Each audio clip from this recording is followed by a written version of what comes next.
우리에게 주시는 하나님의 말씀 전도서 제1장 12절에서 18절까지 말씀입니다. 이 말씀을 한 목소리로 함께 읽겠습니다. 나 전도자는 예루살렘에서 이스라엘 왕이 되어 마음을 다하며 지혜를 써서 하늘 아래에서 행하는 모든 일을 연구하며 살핀즉 이는 괴로운 것이니 하나님이 인생들에게 주사 수고하게 하신 것이라. 내가 해 아래에서 행하는 모든 일을 보았노라. 보라, 모두 다 헛되어 바람을 잡으려는 것이로다. 구부러진 것도 곧게 할 수 없고 모자란 것도 셀 수 없도다. 내가 내 마음속으로 말하여 이르기를 보라, 내가 크게 되고 지혜를 더 많이 얻었으므로 나보다 먼저 예루살렘에 있던 모든 사람들보다 낫다 하였나니 내 마음이 지혜와 지식을 많이 만나 보았음이로다. 내가 다시 지혜를 알고자 하여 미친 것들과 미련한 것들을 알고자 하여 마음을 썼으나 이것도 바람을 잡으려는 것인 줄을 깨달았도다. 지혜가 많으면 번뇌도 많으니 지식을 더하는 자는 근심을 더하느니라. 아멘. 네, 어제 주일 주님 안에서 또 예배와 또 감사 찬양제를 올려드리고 또 복된 시간을 보냈는데요. 참 감사한 날이었고 그 기쁨으로 또 이번 한 주도 승리하기를 축복합니다. 어제부터 새로운 묵상 본문이 시작이 되었습니다. 다니엘서 묵상을 마치고 어제부터 전도서를 우리가 새롭게 묵상합니다. 전도서는 좀 익숙하지 않은 그 성경일 수도 있겠다 생각을 좀 해봅니다. 전도서는 어떤 욥기, 시편, 잠언, 아가서와 함께 시가서에 포함이 되고요. 그리고 잠언, 욥기와 함께 지혜서에 포함이 됩니다. 그러니까 시가서이면서 그리고 동시에 지혜서라는 것이죠. 보통의 경우에 시편이나 잠언을 좀 사랑하고 익숙하게 여기는 것처럼 전도서를 그렇게 여기는 경우는 좀 많지 않은 것 같습니다. 하지만 전도서의 내용은 우리에게 영원한 것에 대한 지식 또 갈망을 일깨워 주는데요. 자, 신자란 어떤 존재입니까? 더 영원한 것, 또 영속적인 것에 시선을 두는 존재인데요. 자, 그렇다면 신자에게 전도서는 필독서라고 할 수 있을 겁니다. 전도서 전체 핵심이 무엇이냐면 한번 따라하겠습니다. 헛되다. 예, 이것입니다. 헛되다. 2절인데요. 읽지 않았지만 어제 본문이었는데 2절 말씀을 보시면 전도자가 이르되 헛되고 헛되며 헛되고 헛되니 모든 것이 헛되도다. 네, 헛되다라고 하는 말이 한 절에 5번이나 기록이 됩니다. 헛되다라고 하는 말은 히브리어 헤벨인데요. 헤벨에서 이제 구약의 인물 중인 아벨이 이곳에서 나왔습니다. 이 헤벨은 어떤 뜻이냐면, 그러니까 우리가 내뱉는 숨, 어떤 바람, 어떤 증기라는 뜻입니다.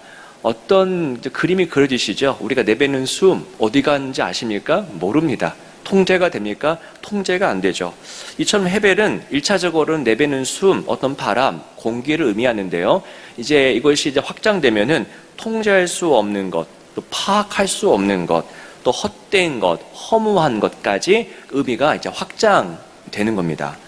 전도서 전체의 내용은 사실 1장 2절 헛되다라고 하는 이 1장 2절의 자세한 해설입니다. 그러니까 전도서 전체는 헤벨에 대한 자세한 해설인데요. 실로 모든 것이 헛되다라고 하는 사실을 전도서 전체가 반복하고 있죠.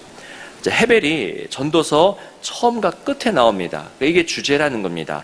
1장 2절에 나오고요. 그리고 마지막 부분인 12장 8절에서도 헛되다라고 하는 말이 또 등장합니다. 자, 오늘 말씀을 보십시오. 오늘 본문은 무엇의 헛됨에 대해서 말하는 것이냐 보면 지혜의 헛됨, 지식의 헛됨에 대해서 이야기합니다. 그러니까 세상을 아는 것이 과연 어떤 의미가 되고 어떤 유익이 있는가라는 겁니다. 사실 아무 의미도 유익도 없다라는 것을 깨달았다라고 하는 것이 오늘 본문의 의미입니다. 그래서 자기가 모든 것을 다 알려고 연구하고 알아봤지만은 구부러진 것을 펼 수 없고 세상을 변화시킬 수 없다라고 하는 이야기를 하죠. 자, 전도서 기자는 하늘 아래에서 행하는 모든 일을 연구했습니다. 그 13절 말씀이에요. 그러니까 하늘 아래, 해 아래라고 하는 것은 하나님이 아닌 피조물 전체에 대한 것을 이야기합니다. 그것을 다 알려고 노력을 했습니다. 해 아래에서 이루어지는 모든 일을 다 면밀하게 관찰을 했습니다. 그런데 모든 것이 헛됩니다. 바람을 잡으려는 것 같다라는 표현이 나오죠. 이 표현 역시 전도서의 반복이 됩니다. 바람을 잡으려는 것 같다. 어떻게 잡습니까? 안 된다라고 하는 것이죠. 전도서 기자는 왜 헛되다, 그리고 바람을 잡으려는 것이다 라는 선언을 반복하는 걸까요? 이런 표현이 의미하는 바가 무엇일까요? 여러분, 사람이라면 누구나 욕구라는 것이 있습니다. 욕구, 욕망, 욕구. 욕구와 욕망이 우리나라 말로는 뉘앙스가 좀 좋지는 않습니다만, 그런데 욕구와 욕망 자체가 나쁜 것은 아닙니다. 그 욕구와 욕망은 하나님이 우리에게 심어주신 어떤 마음의 상태라고 할 수 있겠죠. 여기에 무엇을 채우느냐가 문제이지 욕구와 욕망 자체가 나쁜 것은 아닙니다. 어제 찬양제를 했는데요. 팀명 중 하나가 3살 믿음 여든까지라는 팀이 있었습니다. 진짜 3살부터 80에 이르는 어르신까지 한 모습에 대해서 찬양을 했는데요. 참 모든 팀들이 다 아름다워 보였습니다. 아이부터 어른까지 여러분, 믿음만 동일한 게 아니라 사실은 이 욕구를 채우기 위한 노력까지도 닮았다라는 겁니다. 아이부터 어른까지. 여러분, 아이가 웁니다. 깐난하게 울어요. 왜 우는지 아시죠? 배고픔을 채우려는 시도이고요, 불편함을 해소하려는 시도이고, 그리고 두려움을 해결하려고 하는 시도입니다. 먹고 싶을 때, 안기고 싶을 때, 씻고 싶을 때 아이는 웁니다. 그러니까 욕구를 채우기 위한 노력은 이처럼 엄마 뱃속에서 나오면서부터 시작되는 겁니다. 처음에는 기초적인 욕구에 집중을 하지만 성장하면서 보다 좀 고차원적인 숭고한 그런 욕구를 바라봅니다. 그래서 사회적인 욕구, 지적인 욕구, 자실현의 욕구를 갖게 되죠. 여러분, 지혜의 헛됨을 말한 이유는 지혜를 얻고 또 얻어도 우리 속에 있는 욕망의 그릇을 다 채울 수 없다더라 라는 겁니다. 그러니까 지혜와 지식 자체가 나쁘지 않습니다. 우리는 배우고 또 익혀야 됩니다. 그런데 그것으로는 우리의 영적인, 내적인 욕구의 그릇을 채울 수가 없다. 그래서 그 모든 것이 해보니까 헛되다라고 하는 고백을 하는 겁니다. 제가 가끔씩 서점에 가면요, 참 이 서점 냄새 자체가 좀 좋지요. 그런데 때로는 끊임없이 나오는 신간들, 하루에도 막 수백 권씩 나온 신간을 보면요, 때로는 절망감이 밀려옵니다. 이것을 우리가 어떻게 다 알아가나, 언제 다 읽나. 그러니까 세상의 것을 보면서 절망감을 느끼기도 하죠. 근데 그것을 아무리 읽고 보아도 우리 내적인 욕망을 채울 수가 없다는 것은 분명한 겁니다. 그래서 한 신학자가 말했는데요, 우리 속에는 하나님 모양의 구멍이 있다라는 겁니다. 구멍이 있습니다. 그릇이 있는데 그 그릇이 어떤 모양이냐면 하나님의 모양입니다. 그렇기 때문에 그 구멍, 그 그릇은 누가 채우실 수 있습니까? 하나님만이 채우실 수 있다라는 겁니다. 이 구멍이 존재하는 한 인간은 언제나 불만족스럽고 불안하고 두려운 겁니다. 인간의 모든 땀, 흘림, 모든 노력은 이 구멍을 채우기 위함인데 세상 그 어느 것으로도 이 구멍이 채워지지 않는 겁니다. 그래서 오늘 본문에서도 등장하는 이 지혜로도 이 구멍을 메울 수가 없지요. 하나님 모양의 구멍이니 누가 그 구멍을 채우겠습니까? 바로 하나님이라는 겁니다. 그래서 전도서 결론 부분에서는 이러한 선언이 나오는 거예요. 여러분, 가능하시면 12장 1절 보시겠습니까?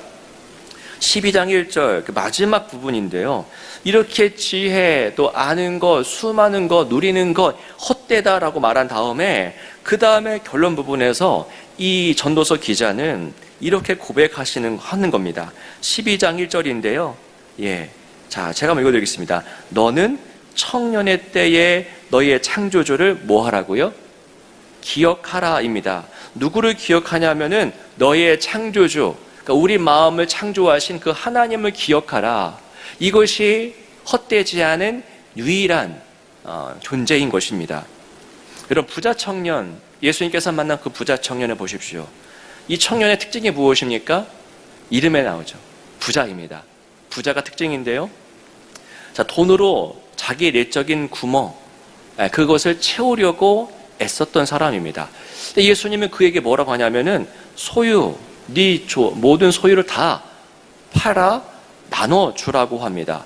무슨 이야기입니까? 하나님 모양의 구멍을 너의 돈으로, 너의 소유로 채우려고 애쓰지 말아라. 너의 삶을 누구로 채우라고요? 하나님으로 채우라 하기 위해서 가장 먼저 내린 진단이 너의 소유를 다 팔아 라는 겁니다. 여러분, 그에게 돈은요 가장 예민한 겁니다. 건드리면 안 되는 거예요. 근데 여러분, 예수님은 그곳, 건드려서는 안 되는 곳을 건드리고 그 예민한 곳을 주님께서 가리키십니다. 그러니까 무슨 말씀입니까? 가짜 만족, 모조품 기쁨을 물리쳐라 라는 겁니다. 예수님은 우리의 가장 소중한 보물을 건드리십니다. 왜냐하면 그것으로 우리의 내적인 구멍이 채워지지 않기 때문에. 전도서 기자의 고백대로 그 모든 것들은 헛되기 때문입니다. 주님은 자신을 부인하고 자기 십자가를 지고 나를 따르라 하죠. 자기를 부인하는 것이 무엇입니까? 세상의 것으로 삶을 채우려는 모든 시도를 거부하라라는 의미겠죠. 그리고 자기 십자가를 지고, 무슨 뜻입니까? 십자가로 채우라, 십자가를 지라. 모든 그 애씀을 내려놓고 십자가를 지라, 십자가로 마음을 채우라 라는 것입니다. 사랑하는 여러분, 이 전도서 기자는 세상 모든 것을 가져봤고 또 공부해봤고 소유해봤던 그런 지혜자입니다. 그가 고백합니다. 모든 것이 헛되고 헛되다. 헛되지 않은 유일한 것이 누굽니까? 아까 12장 1절에 나왔던 창조주 하나님이십니다. 그 창조주 하나님께 집중함으로써 여러분의 내적인 그 구멍을 채우고 또 만족감을 누리고 하나님을 기뻐하는 그런 복된 삶이 되시기를 주의 이름으로 축원합니다. 기도하겠습니다. 살아계신 주 하나님 아버지, 이 새벽에 함께 깨어 간구하게 하시는 감사드립니다.